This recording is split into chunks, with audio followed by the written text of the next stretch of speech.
The great Baron Threx of the Ulveran conglomerate was known for his disdain of humans. A towering alien with plated silver scales and a tail like a siege ram. He ruled his ironclad asteroid stronghold with wealth, power, and an unshakable belief in his species' superiority. So when the Terran engineer Mason Creed arrived to inspect a failing fusion core on one of the Baron's mining stations, it was no surprise that Threx treated him like dirt. What was surprising was the parting gift. "A token," Threx growled, eyes glinting with cruel amusement. "Since the machine is repaired earlier than expected. Take her. My daughter. Paralyzed from the waist down. Utterly useless. I'd rather she rot in someone else's corner." A hush fell over the chamber. The gift was brought forward in a hovering chair. An Ulveran girl, slim by her species' standards, her silver-blue scales dimmed from disuse. Her eyes burned with shame and hatred as she avoided Mason's gaze. Mason stared at the Baron. "Is this a joke?" Threx shrugged. "You humans love your rescues. Consider it a comedic gesture. Entertain me." Mason looked at the girl. She was clearly intelligent. Her eyes missed nothing, even in silence. He didn't know what shocked him more, Threx's casual cruelty or the girl's silent endurance. "Fine," Mason said. "I'll take her." He didn't know why he said it. Maybe defiance. Maybe curiosity. But when the Baron waved them off like dismissing garbage, Mason wheeled the girl out of the throne room, wondering what the hell he'd just done. Beginning, a fractured world. Back aboard his small star cruiser, the Helios Grin, Mason made no move to force conversation. The Ulveran girl, Lyraka, her file said, remained silent for hours as they slipped into warp toward human space. When she finally spoke, her voice was a quiet rasp. "You should have refused. You don't know what you've taken on." "I can handle a lot," Mason said, adjusting the ship's controls. "But if you want me to drop you somewhere safe, say the word." "I've never known safe." Her voice held a bitter edge. "You're just prolonging a slow humiliation. My own kind couldn't fix me. What makes you think you can?" Mason glanced at her, then tapped a compartment on the wall. It hissed open, revealing a folded exo-rig. "Because we humans don't give up. Not on tech. Not on people." She scoffed. "You'd waste tech on me." "No. I'd invest it in you," Mason replied. "Big difference. Middle. The spark of potential." The weeks that followed were strange and silent. At first, Lyraka refused help, even as she struggled to manage basic tasks. But Mason didn't coddle. He didn't pity her. He showed her how to repair servos, run diagnostics, and eventually, how to modify the exorig's interface for her Ulveran physiology. "You have an engineer's brain," he told her once. She blinked. "My father said I was a failed heir." "Well, he's got more biceps than brains. And that's coming from a guy who eats protein bars that taste like cardboard." Lyraka actually smiled. By the end of the first month, she had reprogrammed the rig's neural sync code by herself. By month 2, she was walking in the lab, clumsily, stiffly, but upright. The first time she managed a full stride across the ship's corridor, Mason clapped and grinned. "Knew you could do it." She stared at him. "I don't understand you. Why help me?" "Because you're not broken, Lyraka. You're just undeployed." That night, she stayed awake long after the lights dimmed, staring at her new legs, and wondering if, for the first time, someone actually saw her.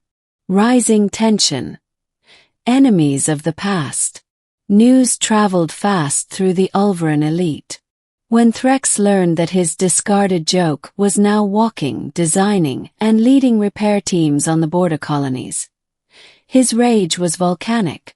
She is not to outshine the bloodline, he snarled to his advisors. So he did what any vengeful, arrogant baron would do.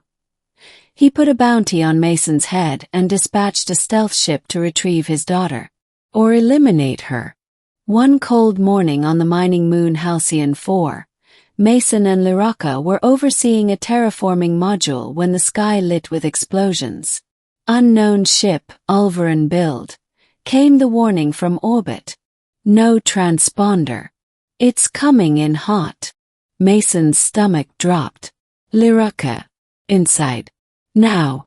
But she was already moving, adjusting the exo-rig's armor.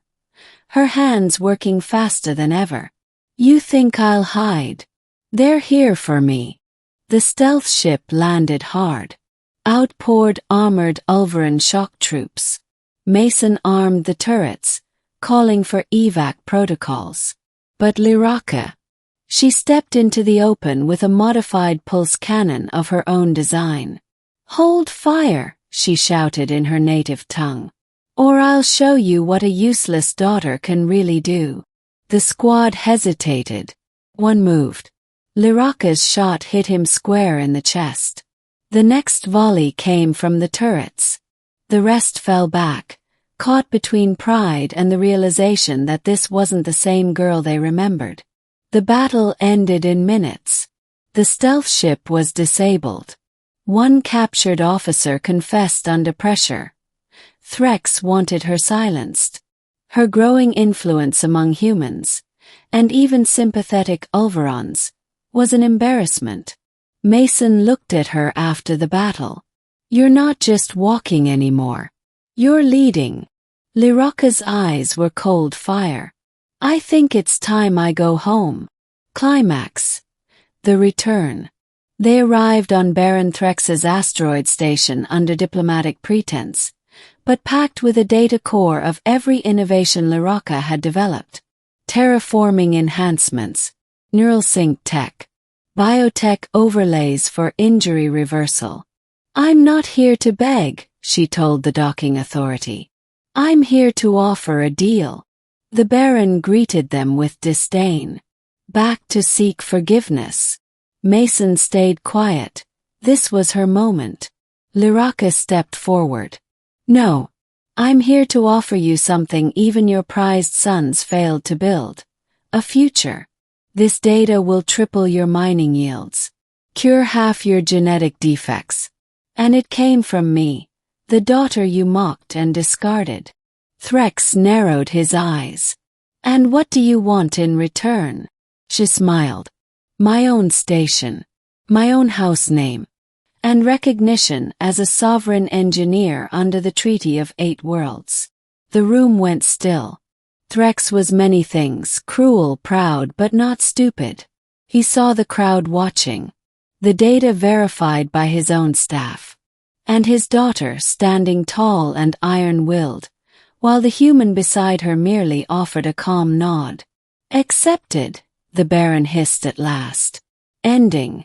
The rise of House Liraka. Years passed. Liraka became a name known throughout the fringe systems. Mason served as her chief of operations, an occasional translator when things got political. Together, they revolutionized interspecies prosthetics, space infrastructure, and even helped draft the first Ulveran-Human Tech Alliance. Baron Threx never admitted regret, but his silence at galas where his daughter received ovations was enough. One evening, aboard her personal flagship, Liraka stood on the observation deck beside Mason. I used to think my father ruined my life, she said softly.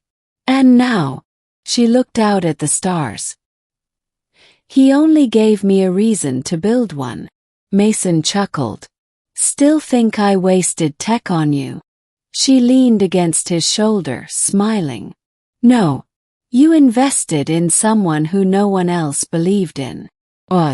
And Mason. Yeah. Best joke he ever made.